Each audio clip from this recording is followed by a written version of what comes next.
rocket scientists. Our laboratory is the road.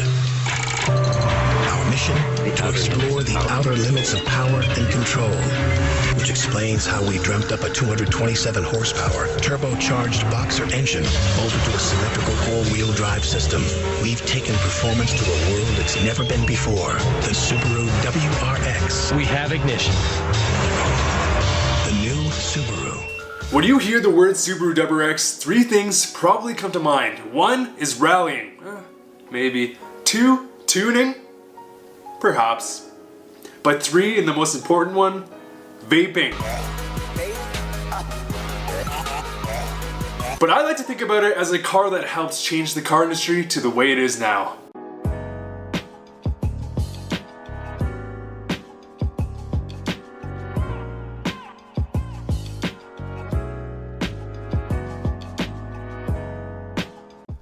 In 1993, the Subaru World Rally team ditched the heavier legacy platform and switched to the Impreza platform.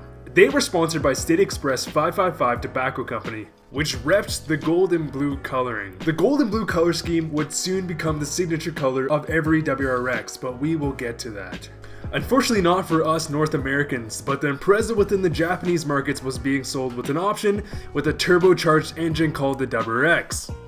This generation had an EJ20 engine, 237 horsepower, 224 foot-pounds of torque, equipped with a 5-speed manual, and had a 2600 curb weight, which is a pretty crazy power-to-weight ratio. This generation also had a package called Type RA that was the extremist version. It basically just had no AC, no power options, and some extra goodies. Colin McRae then went on to win many rally championships, which really helped boost the popularity of the WRX in the Impreza and made us North Americans salivate at the mouth.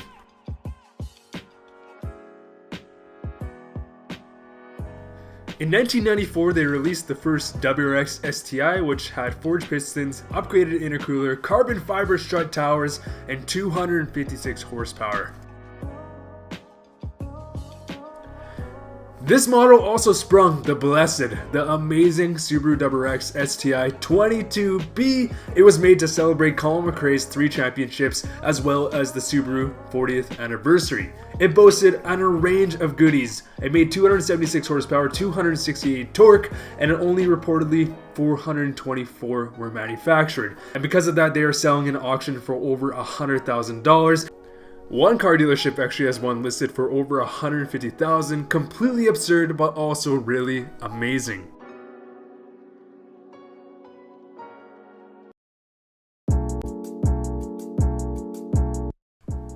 The year is 2002. Just 2 years prior, everyone thought the world was gonna end.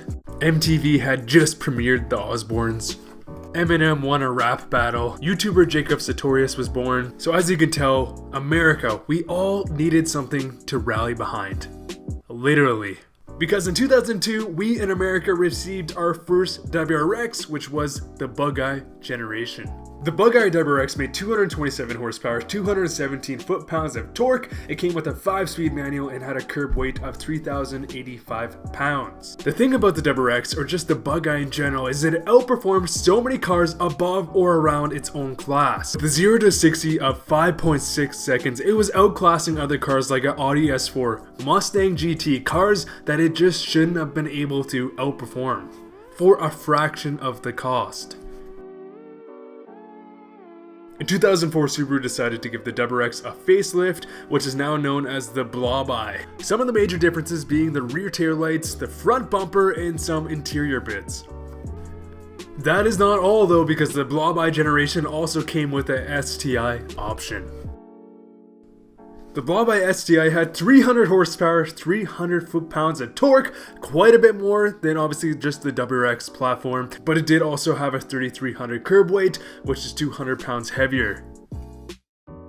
From 2001 all the way up till 2007 was still considered the second generation WRX. Between the Bug-Eye and Blob-Eye, this does make sense because the only major changes were exterior and interior bits, but whereas the Hawkeye, there was some major differences.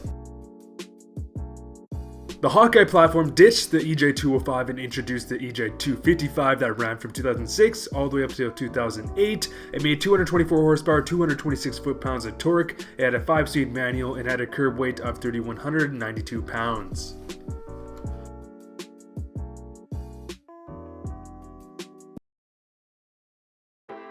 With the Hawkeye generation coming to an end, people were very excited to what comes next. But then it happened. The biggest market crash the world has seen since the Great Depression. And what did that mean for Subaru? Well, it meant the blunder year.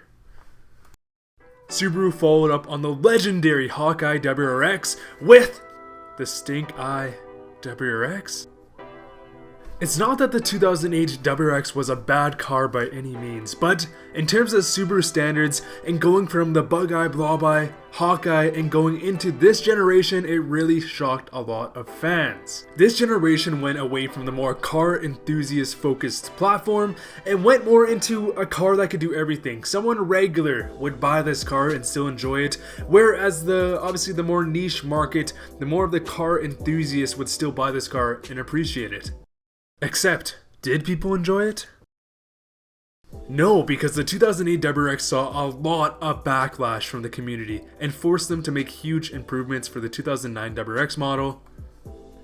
Even though the car community was a bit upset that they shifted away from more of that pure driver-oriented experience, they did compensate because it received a large power upgrade, making 265 horsepower, 244 foot-pounds of torque, with a curb weight of 3,229 pounds.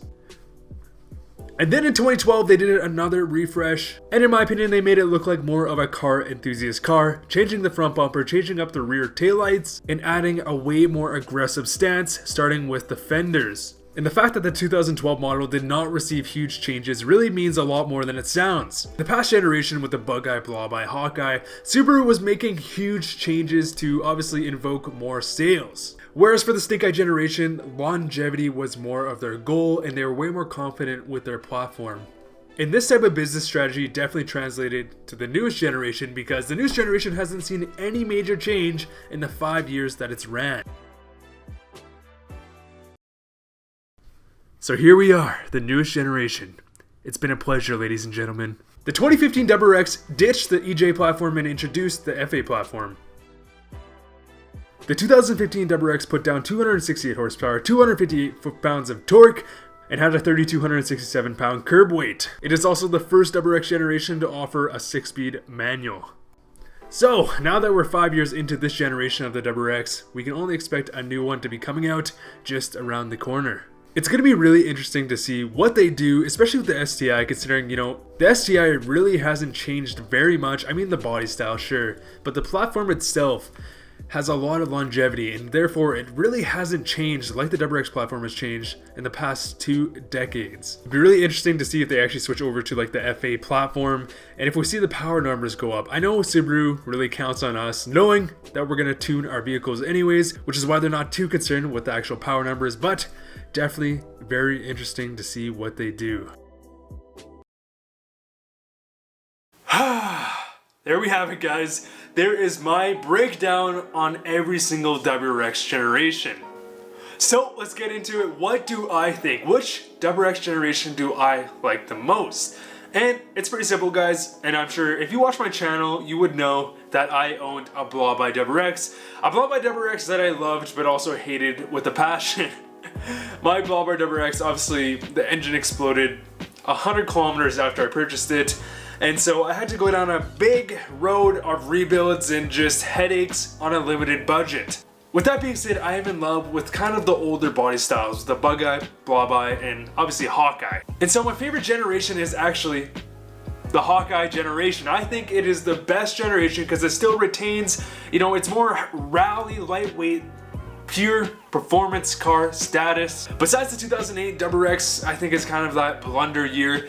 I actually think that every single generation of the WRX is a fantastic car. There's a reason why it's so popular globally. But again, my favorite WRX is the Hawkeye WRX. It retains the heart of that rally car that Colin McRae drove. But anyways, guys, that is just my opinion. Definitely let me know down below. In no means am I really being objective about that. This is completely subjective. I just like the Hawkeye the most, especially the Hawkeye hatchback. Before buying my GTI, I was this close to buying one. So it's definitely a car that I want to own one day. But anyways guys, I really hope you guys enjoyed this video. It took me a long time to make. I've just been receiving a lot of great reception on my what is the best Civic Si generation video. It's been randomly just getting a lot of views, and I really appreciate all the support, guys. You guys single-handedly motivated me to create this video that you're seeing today. These videos take a lot of effort, a lot of research, a lot of time to make. So if I do make them, I appreciate the support so much, guys. I mean, I can't say it enough. I have a blast making them, and I hope you guys enjoy it. But anyways, guys, thank you guys so much for all the support. I think I've gained a couple hundred subscribers in the past couple weeks, so welcome to the channel. A lot more content to come out. And also, I guess one thing to mention is I had a video called, a previous video called What is the Best WRX Generation? I'm not associating that video with this type of video series. I'm actually going to start going down a line where I kind of analyze every single major car, whether that's Evo, whether that's GTI, and give my opinion as well as the background on that specific car. So definitely stay tuned for that, guys. Having a blast making these videos. See you guys later.